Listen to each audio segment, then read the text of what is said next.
Good morning everyone. It is the video for your chapter 1 of biology, that is crop production. In the previous video, we have read some of the methods of crop production. That was how we can select a seed or how we can sow the seed, means the selection of the seed and the sowing process. So today we will be learning about manuring, field fallow, crop rotation, mixed cropping and some of the topics. So the first topic that we will be reading will be manuring. अब manuring होता क्या है? Okay, manuring तो plant require nutrition for growth, ये तो पता है. सारी चीज़, ऑल द लिविंग ऑर्गेनिज्म, सारे को न्यूट्रिएंट चाहिए. ठीक है, तो प्लांट को भी न्यूट्रिएंट चाहिए. किस चीज़ के लिए? ग्रो करने के लिए. ठीक है, for growth. Then they get these nutrients from the soil. तो अब ये जो न्यूट्रिएंट है वो प्लांट को कहाँ से मिलता है? सॉइल से मिलता है. ठीक है, therefore by the time crop is harvested it is taken away some of the nutrient present in the soil. अब मान लीजिए एक फील्ड में हम क्रॉप जब ग्रो करवा दिए, यहाँ पर क्रॉप ग्रो हो गया, तो अब उस टाइम जब क्रॉप को हार्वेस्ट कर दिए, क्रॉप को कट कर दिए, तो फील्ड का जितना भी न्यूट्रिएंट था, ठीक है, वो तो सारा ख़त्म हो गया.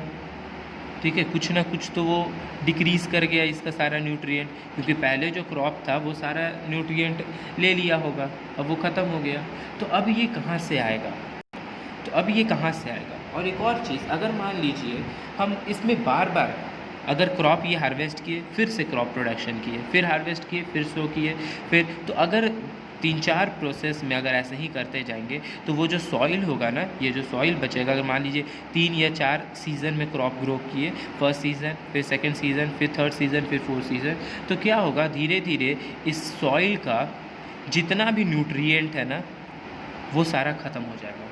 ठीक है, इट विल वैनिश. अब जब इसका सॉइल का सारा न्यूट्रिएंट जब ख़त्म हो जाएगा तो फिर तो ये एक इनफर्टाइल लैंड बन जाएगा, फर्टिलिटी ख़त्म हो गया. अब क्या होगा? तो अब यहाँ पर कोई भी क्रॉप अगर जब लगाएंगे तो वो धीरे धीरे ढाई करना स्टार्ट होगा, वो ग्रो ही नहीं करेगा. ठीक है, तो therefore nutrient needs to be replenished from time to time. इसी चलते time to time nutrient soil को प्रोवाइड होना ज़रूरी है. अगर वो नहीं प्रोवाइड होगा तो ये जो फील्ड है ना, वो जो सॉइल है जहाँ पर क्रॉप प्रोड्यूस हो रहा है, वो धीरे धीरे इनफर्टाइल हो जाएगा. तो अब न्यूट्रिएंट को ये रिप्लेनिश करने के लिए कुछ नेचुरल मेथड्स है. ठीक है, या फिर हम लोग खुद से एक्सटर्नली करते हैं. एक्सटर्नली क्या कर सकते हैं? बाई एडिंग मैन्योर्स ऐड कर लेंगे, फर्टिलाइज़र्स ऐड कर देंगे. तो इससे क्या होता है, सॉइल का जो न्यूट्रिएंट है वो गेन्ड रहता है, वो फिर से वापस आ जाता है. तो नेचुरल मेथड क्या है, हम लोग पहले ये पढ़ते हैं, फिर मैन्योर्स और फर्टिलाइजर्स पढ़ेंगे. तो नेचुरल मेथड क्या है? तो नेचुरल मेथड्स में सबसे पहला है फील्ड फैलो. अब इसमें होता क्या है? One way of allowing land to naturally regain nutrient is to leave free. Fallow का मतलब क्या हो गया?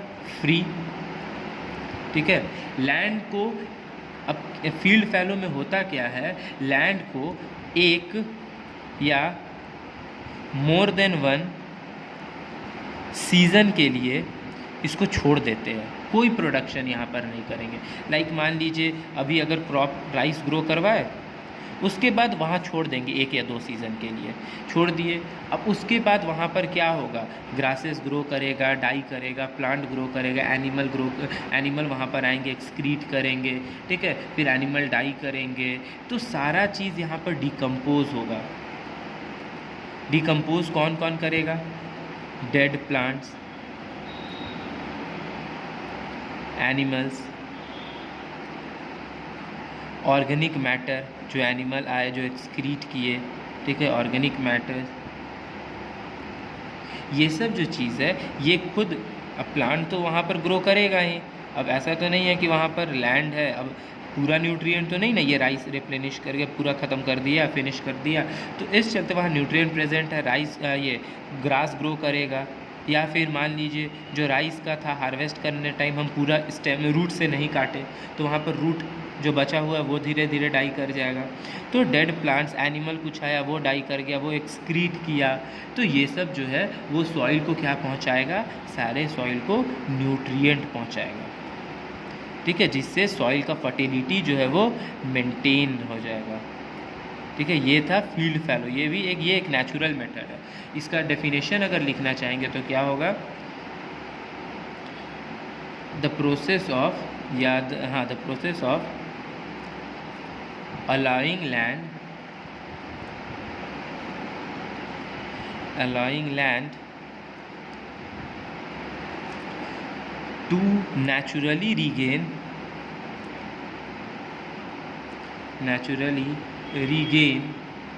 the nutrients is to leave it free for one or more season। जो अभी बताया वही है, मीन्स एक ऐसा प्रोसेस है, एक ऐसा मेथड, ठीक है। द मेथड भी लिख सकते हैं, प्रोसेस ना करके मेथड भी यहाँ पर लिख सकते हैं। The method of allowing land to naturally regain it the nutrient, naturally इसमें रीगेन होता है न्यूट्रिएंट, कैसे, तो उसको छोड़ दीजिए एक या मोर देन वन सीज़न के लिए, ऑटोमेटिक नेचुरली रीगेन हो जाएगा। तो इसका जो भी प्लांट डाई करेगा, जो भी एनिमल डाई करेगा, ठीक है, जो भी ऑर्गेनिक मैटर होगा वो सारा धीरे धीरे क्या होगा, डिकम्पोज करेगा। डिकम्पोज होने के बाद ऑटोमेटिक उसमें न्यूट्रिएंट जो है वो रिप्लेनिश हो जाएगा और रिटर्न हो जाएगा सॉइल को। फिर सेकेंड प्रोसेस क्या है, सेकेंड प्रोसेस है क्रॉप रोटेशन। अब क्रॉप रोटेशन में होता क्या है, now each crop uses more of some nutrients of less than other.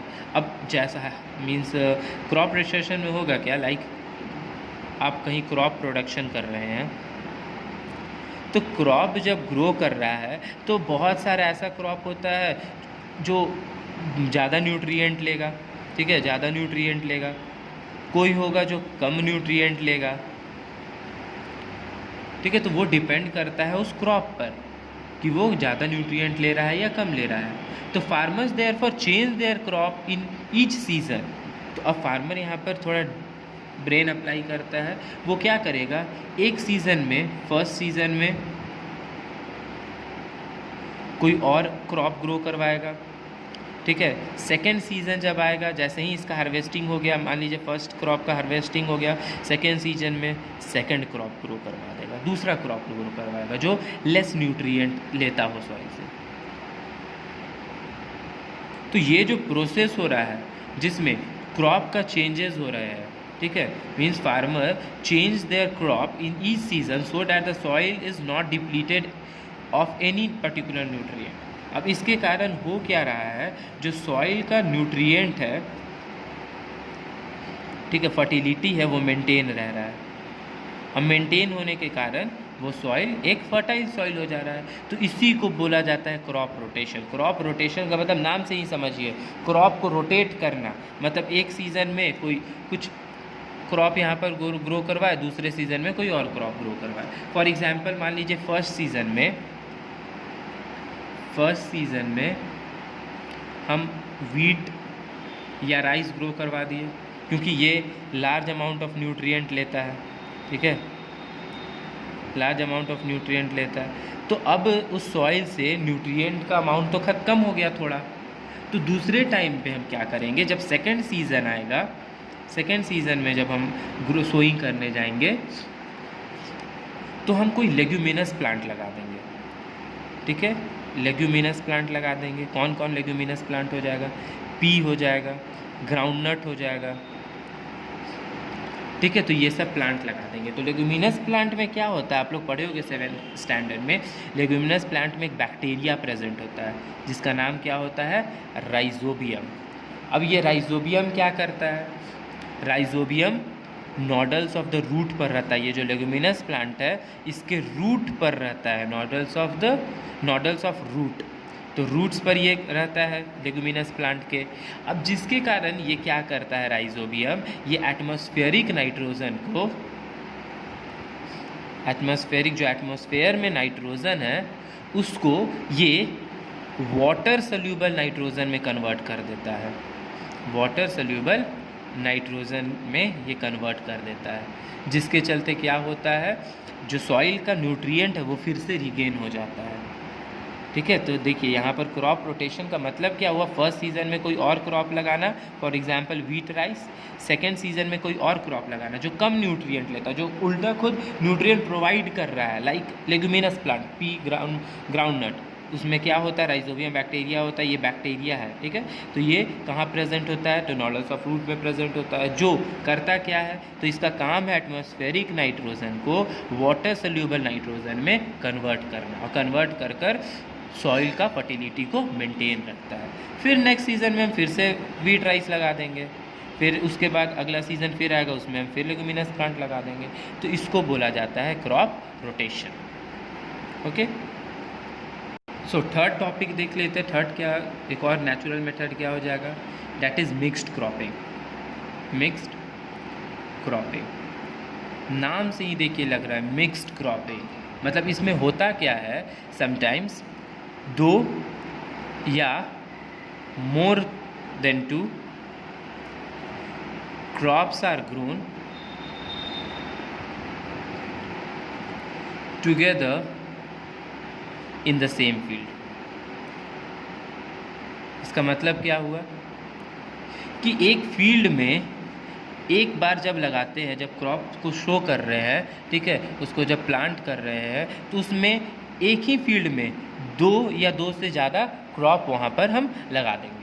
ठीक है, तो इस मेथड में मिक्स क्रॉपिंग में करेंगे क्या, सपोज़ एक तरफ हम पहले यहाँ पर लगा लिए राइस का प्लांट लगाए, फिर यहाँ पर कोई लेगुमिनस प्लांट लगाए, लेगुमिनस प्लांट लगाएंगे क्यों, क्योंकि लेगुमिनस प्लांट न्यूट्रिएंट प्रोवाइड करता है, वो एटमॉस्फेरिक नाइट्रोजन को एक वाटर सल्यूबल नाइट्रोजन में कन्वर्ट करता है, नाइट्रोजन कंपाउंड में कन्वर्ट करता है। तो अगर मान लीजिए यहाँ पर राइस लगाए, उसके बाद यहाँ पर पी का प्लांट लगा दिए, फिर यहाँ राइस लगाए, फिर यहाँ पर पी लगा दिए, फिर राइस, फिर पी, फिर राइस, फिर पी, तो राइस जो है वो क्या कर रहा है, न्यूट्रिएंट को सॉइल से ले रहा है, लेकिन ये पी प्लांट क्या कर रहा है, सॉइल को न्यूट्रिएंट प्रोवाइड कर दे रहा है।